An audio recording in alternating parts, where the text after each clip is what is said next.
Weather station namin. Umulan na siya. Ayan. Kayo ba guys? Umuulan ba dyan guys sa inyong lugar? Comment nga kayo dyan kung maulan pa dyan sa lugar nyo. Kasi dito sa lugar namin sa QC, sa Batasan Health, North Yuto, kaulan naman guys. Gagaling ko lang sa labas niyan guys. Naglinis tayo. Nagwalis ako doon ng mga dahon-dahon ba. Tapos yung kalat ng alaga ko, siyempre winalis natin. So, ayun na naman yung raining. It's rain. Yan, baka focus natin para makita nyo ba. Hangin kisa sa ulan, di ba? Tama ba ako guys? Ano bang gusto nyo guys? Mahangin? Ako guys, dalawang klase lang guys yung gusto ko. Okay na yun, may hangin-hangin dyan, na walang ulan. Tapos, gusto ko yung makulimlim, na walang ulan, na tama lang yung init ba. Yun ang gusto ko guys. Katulad ng mga nakaraan na araw, makulimlim, hindi siya umulan. Maghapon na makulimlim.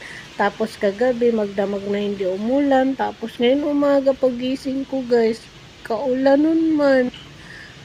Kagabi mga 4 o'clock, tuyong-tuyo yung sahig. Tapos ngayon umaga, Diyos ko Lord, ayan, nagsasayawan ng puno. 7:36 pa lang guys ng umaga. Tingnan nyo guys, madilim. Hindi si Misha yung makagala guys. Hindi siya uwiwi at pupo sa labas. So yun lang guys. Thank you so much. Thank you so much watching. See you. And bye. Bye Kiki. Bye guys. See you night vlog. Bye. Good morning. Ingat. Magdala ng panangga sa ulan. Kahit anong panangga pa yan. Basta hindi kayo magkasakit. Okay? Bye.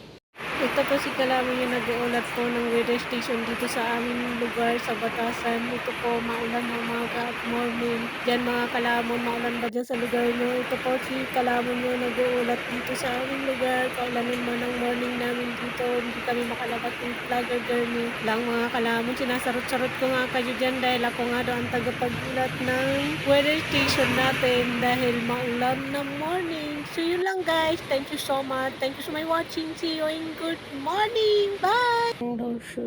Tutulog na lang daw yung nararamdaman niya. Okay ka lang?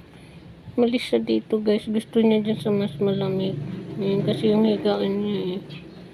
Okay ka lang? Okay ka lang baby? Naka-schedule tong maligo ngayon guys. Pero hindi ko mapaliguan.